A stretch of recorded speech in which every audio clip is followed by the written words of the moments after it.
ഇതാണ് ഈ സ്പ്ലിറ്റ് എസിയുടെ രണ്ടാമത്തെ മെയിൻ സർക്യൂട്ട് ബോർഡ് എന്ന് പറയുന്നത്.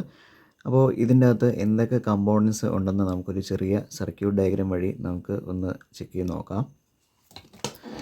ഇപ്പോൾ ഇവിടെ വരച്ചിരിക്കുന്നത് ഇതിൻ്റെ ഒരു സർക്യൂട്ട് ഡയഗ്രമാണ്. അപ്പോൾ ഇതാണ് അതിൻ്റെ മെയിൻ പി സിയുടെ ഒരു ചെറിയൊരു റഫായിട്ടുള്ളൊരു ലേ ഔട്ടാണ്. അപ്പോൾ ഇതിൻ്റെ ഏറ്റവും മുകളിൽ PC1 എന്നൊരു കണക്ഷനുണ്ട്. കൂടാതെ ഇവിടെ 2 ടെർമിനലും ഉണ്ട്. അതിൻ്റെ അകത്ത് ഒന്ന് CN1N എന്ന് പറയുന്നത്, പിന്നെ CNL എന്ന് പറയുന്നു. അപ്പോൾ ഇതിൽ CN1N ആണ് നമ്മൾ ന്യൂട്രൽ കണക്ട് ചെയ്യുന്നത്. അതുപോലെ തന്നെ ഇവിടെ CNL എന്ന് എഴുതിയിരിക്കുന്ന ഇവിടെയാണ് നമ്മൾ ഫേസ് കണക്ട് ചെയ്യുന്നത്. അപ്പോൾ നേരത്തെ നമ്മളൊരു ബോർഡ് കണ്ടിരുന്നു. അതിൽ ഒരു L ഔട്ടും N ഔട്ടും ഉണ്ടായിരുന്നു. അപ്പോൾ അതിൽ നിന്ന് വരുന്ന ന്യൂട്രൽ ഔട്ടാണ് നമ്മൾ CN1Nൽ കൊടുക്കുക. ആ ഫേസിൽ നിന്നുള്ള ആ ഔട്ട്പുട്ട് ആ L ഔട്ടിൽ നിന്നാണ് നമ്മൾ CNLൽ കൊടുക്കുക. അപ്പോൾ ആ PCBയിൽ നിന്ന് നമ്മൾ ഇവിടെ ഫേസും ന്യൂട്രലും കണക്ട് ചെയ്തു. ഇനി അതിനുശേഷം ആ ഫേസും ന്യൂട്രലും പോകുന്നത് നേരെ ഇവിടെ ഒരു ട്രാൻസ്ഫോമറിലേക്കാണ്. അപ്പോൾ ഈ ബോർഡ് വർക്ക് ചെയ്യുന്ന DC-യിലാണ്. അപ്പോൾ നമുക്ക് 230 വോൾട്ട് AC-നെ നമുക്ക് കൺവേർട്ട് ചെയ്തിട്ട് DC ആക്കണം. അപ്പോൾ അതിനുവേണ്ടി ഏറ്റവും ആദ്യം ചെയ്യേണ്ടതെന്ന് പറഞ്ഞാൽ ആദ്യം 230 വോൾട്ട് AC-യെ കൺവേർട്ട് ചെയ്ത് 12 വോൾട്ട് AC ആക്കുക എന്നതാണ്. അപ്പോൾ ഈ ട്രാൻസ്ഫോമർ അതിന് വേണ്ടിയിട്ടാണ് ഉപയോഗിക്കുന്നത്. ഇതൊരു സ്റ്റെപ്പ് ഡൗൺ ട്രാൻസ്ഫോമറാണ്. അതിൻ്റെ പ്രൈമറി കോയിലിലേക്കുള്ള കണക്ഷൻസാണ് ഇവിടെ കാണിച്ചിരിക്കുന്നത്. അപ്പോൾ ഇവിടെ CNL എന്ന് കാണിച്ചിട്ടുണ്ട്. ആ CNL എന്ന് പറയുന്ന ആ കണക്ഷനിൽ നിന്ന് ഒരു PTC എന്ന് പറയുന്ന ഒരു സെൻസർ വഴിയാണ് ഈ ഫേസിലേക്ക് കടത്തിയിടുന്നത്. അപ്പോൾ ഇതിനെ പോസിറ്റീവ് ടെമ്പറേച്ചർ കോഎഫിഷ്യൻ്റ് എന്നാണ് പറയുക. അതായത് ടെമ്പറേച്ചർ ഏതെങ്കിലും കാരണവശാൽ ഇതിലേക്കൂടെയുള്ള കറണ്ട് കൂടുന്ന സമയത്ത് അതിനെ പ്രൊട്ടക്റ്റ് ചെയ്യാൻ വേണ്ടി അതിൻ്റെ റെസിസ്റ്റൻസ് കൂടും. അതിനെയാണ് നമ്മൾ PTC എന്ന് പറയുന്നത്. അപ്പോൾ ആ PTC വഴിയാണ് ഈ ഫേസ് നേരെ ട്രാൻസ്ഫോമറിലേക്ക് എത്തുന്നത്. ഇനി ആ ട്രാൻസ്ഫോമറിൻ്റെ ഔട്ട്പുട്ടിൽ 4 വയറുകളാണ് കാണുന്നത്. അതായത് അതിൻ്റെ സെക്കൻഡറി വൈൻഡിങ് 2 എണ്ണമായിട്ട് ഡിവൈഡ് ചെയ്തിരിക്കുന്നു. അപ്പോൾ ആ ഡിവൈഡ് ചെയ്തിരിക്കുന്ന പോയിൻ്റാണ് ഈ കണക്ഷൻ. അപ്പോൾ ഇത് ട്രാൻസ്ഫോമറിൽ നിന്നുള്ള ഔട്ട്പുട്ട് വോൾട്ടേജ്, ഔട്ട്പുട്ട് AC നമ്മൾ ഇവിടെയാണ് കണക്ട് ചെയ്യുന്നത്. ഇനി അതിനുശേഷം ഇവിടെ ഇപ്പം വന്നിരിക്കുന്നത് AC ആണ് വന്നിരിക്കുന്നത്. ഇനി അതിനെ DC ആക്കണമെങ്കിൽ നമുക്ക് റെക്ടിഫയർ ആണ് വേണ്ടത്. അപ്പോൾ ഇവിടെ നമ്മൾ റെക്ടിഫയർ ആയിട്ട് യൂസ് ചെയ്തിരിക്കുന്നത് PN ജംഗ്ഷൻ ഡയോഡാണ്. അത് ബോർഡിൽ അല്പസമയം കഴിയുമ്പോൾ കാണിക്കാം. അപ്പോൾ അവിടെ 2 റെക്ടിഫയർ ഉണ്ട്. ആ റെക്ടിഫയർ വെച്ചിട്ട് DC ആക്കി കൺവേർട്ട് ചെയ്യുന്നു. ഇനി അടുത്തതായിട്ട് ഇവിടെ ഒരു ഡിസ്പ്ലേ വർക്ക് ചെയ്യാൻ വേണ്ടിയിട്ട് ഒരു IC ചിപ്പുണ്ട്. അപ്പോൾ അത് വർക്ക് ചെയ്യുന്നത് 5 വോൾട്ട് DC-യിലാണ്. അപ്പോൾ നമുക്കിവിടെ കിട്ടുന്ന ഈ DC സപ്ലൈയിൽ നിന്ന് ഒരു 5 വോൾട്ട് വോൾട്ടേജ് റെഗുലേറ്റർ IC, 5 വോൾട്ടിൻ്റെ വോൾട്ടേജ് റെഗുലേറ്റർ IC, അതിൻ്റെ പേര് 7805 എന്നാണ്. അപ്പോൾ ആ IC ഉപയോഗിച്ചിട്ട് ഒരു 5 വോൾട്ട് എടുക്കുന്നു. എന്നിട്ട് അതിന് ശേഷം ആ 5 വോൾട്ട് വെച്ചിട്ടാണ് ഈ ഡിസ്പ്ലേ IC വർക്ക് ചെയ്യുന്നത്. ഇനി അതിൻ്റെ അത് ഇവിടെ IC2 എന്നെഴുതിയിരിക്കുന്ന ഇതാണ് അതിൻ്റെ മെയിൻ IC എന്ന് പറയുന്നത്. ഇവിടെ IC3, IC4 എന്നിങ്ങനെ 2 IC-കൾ കാണും. അതാണ് ഇവിടെ ലോവർ മോട്ടർ അല്ലെങ്കിൽ എയർ സ്വീപ്പിൻ്റെ സ്റ്റെപ്പർ മോട്ടർ ഡ്രൈവ് ചെയ്യാൻ വേണ്ടിയിട്ട് യൂസ് ചെയ്യുന്നത്. പിന്നെ അതിൻ്റെ അകത്തുള്ള പ്രധാനപ്പെട്ട ഒരു കമ്പോണൻ്റ് എന്ന് പറയുന്നത് റിലേ ആണ്. അപ്പോൾ ഇവിടെ ഒരു റിലേ കാണാം. അപ്പോൾ ഈ റിലേ എന്ന് പറയുന്നത് ഔട്ട്ഡോറിലേക്കുള്ള സപ്ലൈ കൊടുക്കാനുള്ള റിലേ ആണ്. അപ്പോൾ ഇവിടെ കോം എന്ന് പറയുന്ന ടെർമിനലിൽ നമ്മളൊരു ഫേസ് കണക്ട് ചെയ്യുന്നുണ്ട്. അപ്പോൾ ഈ IC-യിൽ നിന്നുള്ള നിർദ്ദേശം അനുസരിച്ച് എപ്പോഴാണോ ഔട്ട്ഡോർ യൂണിറ്റ് ഓൺ ആകേണ്ടത് ആ സമയത്ത് ഈ റിലേ ആക്റ്റീവ് ആകാനുള്ള കമാൻഡ് ഈ IC2-വിൽ നിന്ന് കൊടുക്കുന്നു. അപ്പോൾ ആ സമയത്ത് ഈ കോം എന്ന് പറഞ്ഞ ടെർമിനലും പിന്നെ NO എന്ന് പറയുന്ന ടെർമിനൽ, ഇതിനെ നമ്മൾ നോർമലി ഓപ്പൺ കോണ്ടാക്റ്റ് എന്ന് പറയും, ഈ ടെർമിനലിലേക്ക് വൈദ്യുതി വരുന്നു. അപ്പോൾ ഈ പവർ സപ്ലൈ വെച്ചിട്ടാണ് ഔട്ട്ഡോർ യൂണിറ്റ് വർക്ക് ചെയ്യുന്നത്. ഇപ്പോൾ ഇവിടെ എഴുതിയിട്ടുണ്ട് ആ റിലേയിൽ നിന്ന് ഔട്ട്ഡോർ യൂണിറ്റിലേക്കാണ് നമ്മൾ കണക്ട് ചെയ്യുന്നത്. ഇനി അതിനുശേഷം 2 പ്രധാനപ്പെട്ട കമ്പോണൻ്റ് എന്ന് പറയുന്നത് 2 സെൻസറുകളാണ്. അപ്പോൾ ഇവിടെ നമ്മൾ ഉപയോഗിക്കുന്ന സെൻസർ എന്ന് പറഞ്ഞാൽ 2 ടൈപ്പ് സെൻസറുണ്ട്. അതിനൊന്നിനെ റൂം തെർമിസ്റ്റർ എന്ന് പറയും, മറ്റേതിനെ പൈപ്പ് തെർമിസ്റ്റർ എന്ന് പറയും. അപ്പോൾ ഇതിൻ്റെ അകത്ത് ഈ റൂം തെർമിസ്റ്ററാണ് റൂമിലെ ടെമ്പറേച്ചർ മെഷർ ചെയ്യുന്നത്. അതുപോലെ തന്നെ പൈപ്പ് തെർമിസ്റ്റർ ഇവാപ്പറേറ്ററിൻ്റെ ടെമ്പറേച്ചറാണ് മെഷർ ചെയ്യുന്നത്. അപ്പോൾ ഇവിടെ പൈപ്പ് തെർമിസ്റ്ററിൻ്റെ ഒരു ആവശ്യകത എന്ന് പറയുന്നത് ഏതെങ്കിലും കാരണവശാൽ റെഫ്രിജറൻറ്റിൻ്റെ കുറവ് മൂലം ഇവാപ്പറേറ്ററിൻ്റെ ഏറ്റവും താഴെഭാഗത്തെ കോയിൽ ഫ്രീസ് ആകാനുള്ള സാധ്യതയുണ്ട്. അപ്പോൾ ആ സമയം അത് സെൻസ് ചെയ്തിട്ട് ഈ കംപ്രസർ ഓഫ് ചെയ്യാനുള്ള സിഗ്നൽ കൊടുക്കുക. അതാണ് ഈ പൈപ്പ് തെർമിസ്റ്ററിൻ്റെ ഫംഗ്ഷൻ എന്ന് പറയുന്നത്. ഇനി അതിൻ്റെ സൈഡിലായിട്ട് ഒരു കണക്ഷനുണ്ട്. അത് നമ്മൾ നേരത്തെ കണ്ട സ്വീപ്പ് മോട്ടർ അല്ലെങ്കിൽ ലോവർ മോട്ടറിലേക്കുള്ള കണക്ഷനാണ്. ഇനി അടുത്തതായിട്ട് ഈ ബോർഡിലേക്ക് മറ്റൊരു ഫേസും കൂടെ നമുക്ക് നൽകേണ്ടതുണ്ട്. അതായത് ഈ ബോർഡിൽ നിന്നാണ് ഇവാപ്പറേറ്റർ ഫാൻ മോട്ടറിലേക്കുള്ള കണക്ഷൻ പോകുന്നത്.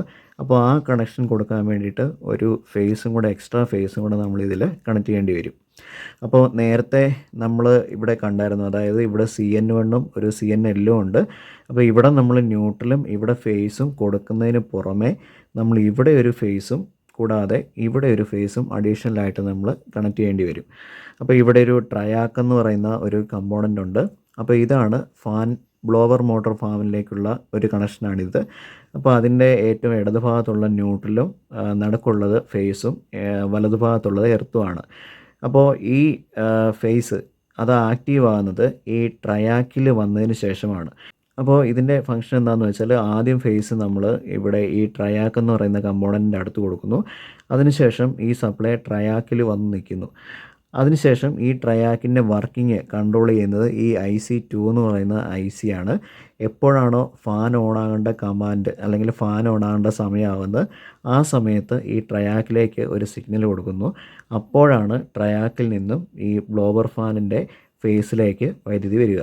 അപ്പോൾ ഇവിടെ ന്യൂട്രലുണ്ട്. ന്യൂട്രൽ പക്ഷേ എപ്പോഴും കണക്റ്റഡ് ആയിട്ടാണ് ഇരിക്കുക. ഇവിടെ ഫേസാണ് നമ്മളൊരു ട്രയാക്ക് വഴി കൺട്രോൾ ചെയ്യുന്നത്.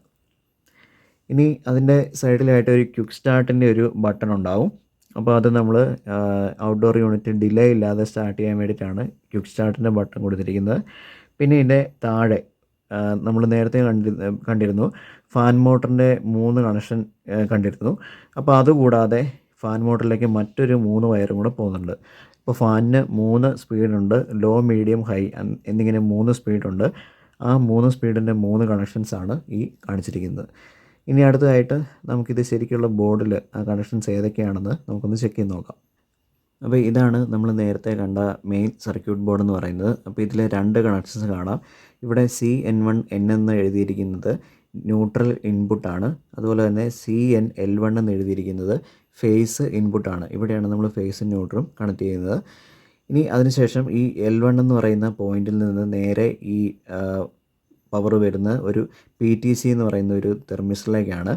ഇതിന് നമ്മൾ പോസിറ്റീവ് ടെമ്പറേച്ചർ കോഎഫിഷ്യൻ്റ് എന്നാണ് പറയുക. അതായത് ഏതെങ്കിലും കാരണവശാൽ ഓവർ കറണ്ട് ഓവർ വോൾട്ടേജ് വരുന്ന സമയത്ത് ഇതിൻ്റെ റെസിസ്റ്റൻസ് കൂടി ഈ സർക്യൂട്ടിനെ പ്രൊട്ടക്റ്റ് ചെയ്യാനുള്ളതാണ് PTC എന്ന് പറയുന്നത്. അപ്പോൾ അതിൻ്റെ അടുത്തായിട്ട് ഒരു ഫ്യൂസിബിൾ റെസിസ്റ്റർ ഉണ്ട്.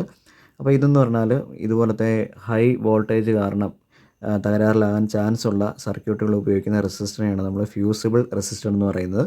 അപ്പോൾ ഏതെങ്കിലും കാരണവശാൽ ഇതിന് താങ്ങാൻ പറ്റാവുന്ന കറണ്ടിനെക്കാട്ടും കൂടിയ വാല്യൂ വരികയാണെങ്കിൽ ഇത് ഫ്യൂസ് ആകുന്നു. അപ്പോൾ ഇത് നമുക്കിനി ചെക്ക് ചെയ്ത് നോക്കേണ്ടതാണ്.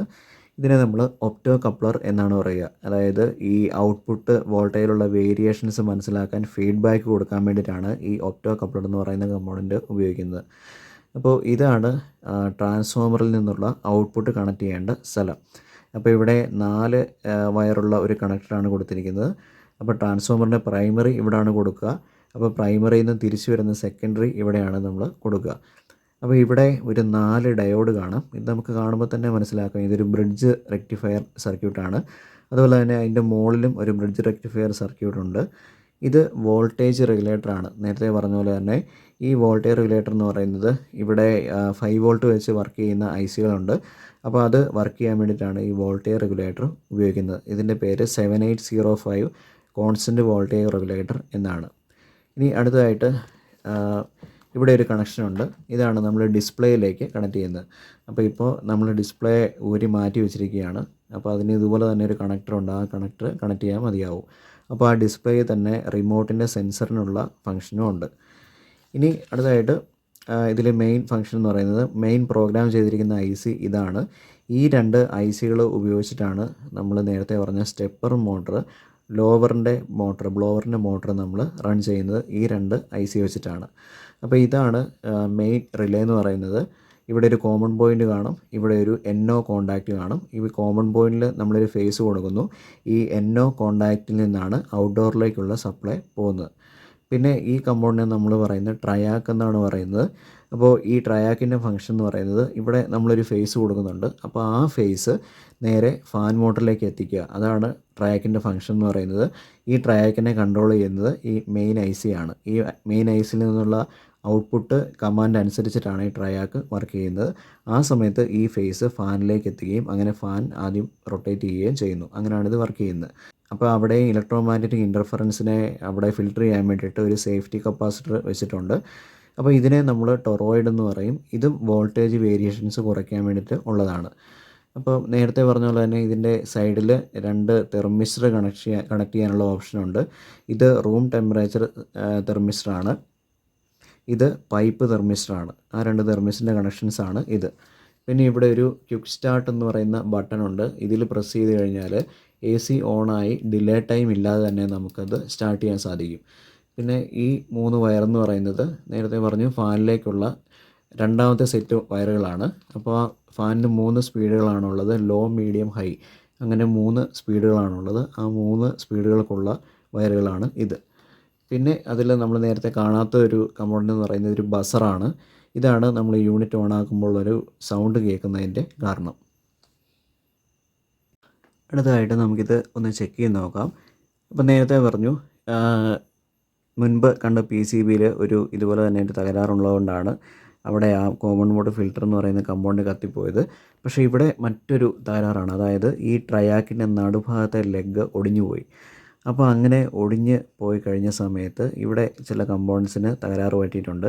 അപ്പോൾ ഇവിടെ നമുക്ക് നോക്കിയറിയാം ഈ ലെഗ് ഒടിഞ്ഞിരിക്കുന്നതായിട്ട് കാണാം. അപ്പോൾ അത് നമ്മൾ സാധാരണയായിട്ട് റീപ്ലേസ് ചെയ്യുകയാണ് ചെയ്യാറ്. അപ്പോൾ ഈ ട്രയാക്ക് നമുക്ക് റീപ്ലേസ് ചെയ്യേണ്ടതാണ്. ഇതിന് 3 ലെഗുകളാണ്. അതുപോലെ തന്നെ ഈ ട്രയാക്കിൻ്റെ താഴെയായിട്ട് 2 ഫ്യൂസിബിൾ റെസിസ്റ്ററുണ്ട്. അപ്പോൾ ഇതിനെ നമ്മൾ ഫ്യൂസിബിൾ റെസിസ്റ്റർ എന്ന് പറയും. അപ്പോൾ ഇത് ബേണായിട്ട് പോയിട്ടുണ്ട്. ഇത് നമ്മൾ റീപ്ലേസ് ചെയ്യേണ്ടി വരും. അതുപോലെ തന്നെ ഇവിടെയും ഒരു ഫ്യൂസിബിൾ റെസിസ്റ്റർ ഉണ്ട്. ഇതിന് താഴെ നമ്മൾ കണ്ടിന്യൂറ്റി വെച്ച് നോക്കുകയാണെങ്കിൽ കണ്ടിന്യൂറ്റി ഇല്ലാത്തതായിട്ട് നമുക്ക് കാണാം. അപ്പോൾ ഇതാണ് അതിൻ്റെ ഫസ്റ്റ് പോയിൻ്റ് എന്ന് പറയുന്നത്. ഇതാണ് അതിൻ്റെ ഫസ്റ്റ് പോയിൻ്റ് എന്ന് പറയുന്നത്. ഇതാണ് അതിൻ്റെ സെക്കൻഡ് പോയിൻ്റ് എന്ന് പറയുന്നത്.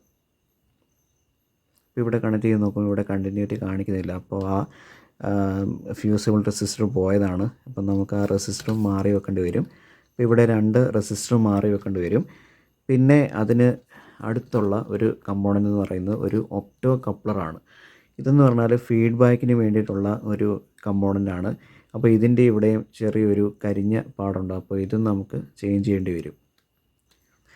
പിന്നെ അടുത്തതായിട്ടുള്ള ഒരു കമ്പോണൻ്റ് എന്ന് പറയുന്നത് നേരത്തെ നമ്മൾ കണ്ടു ഇവിടെയും ഒരു ഫ്യൂസിബിൾ റെസിസ്റ്ററാണ്. അപ്പോൾ ആ റെസിസ്റ്റർ വർക്ക് ചെയ്യുന്നതാണോ എന്ന് നമുക്കൊന്ന് ചെക്ക് ചെയ്ത് നോക്കാം. അപ്പോൾ അതിൻ്റെ 2 കണക്ഷൻസ് ഇത് രണ്ടുമാണ്. അപ്പോൾ ഇവിടെ നമ്മൾ ടച്ച് ചെയ്ത് നോക്കുമ്പോഴത്തേനും അതിനും കണ്ടിന്യൂറ്റി കാണിക്കുന്നില്ല. അപ്പോൾ നമ്മൾ ഫസ്റ്റ് നോക്കുമ്പോൾ ഇത്രയും കാര്യങ്ങളാണ് ഇതിൽ നിന്ന് മനസ്സിലാക്കാൻ സാധിക്കുന്നത്. ഇനി നമുക്ക് ഈ കമ്പോണൻസ് റീപ്ലേസ് ചെയ്ത് കഴിഞ്ഞിട്ട് ഒന്നുകൂടെ നമുക്ക് ചെക്ക് ചെയ്യുന്നതായിരിക്കും. അപ്പോൾ ഈ വീഡിയോ എല്ലാവർക്കും ഇഷ്ടപ്പെട്ടെന്ന് വിചാരിക്കുന്നു. അപ്പോൾ ഈ ചാനൽ സബ്സ്ക്രൈബ് ചെയ്യുക. കൂടാതെ വരുന്ന വീഡിയോസ് എല്ലാം തന്നെ ലൈക്ക് ചെയ്യുകയും ഷെയർ ചെയ്യുകയും കമൻറ്റ് ചെയ്യുകയും ചെയ്യുക.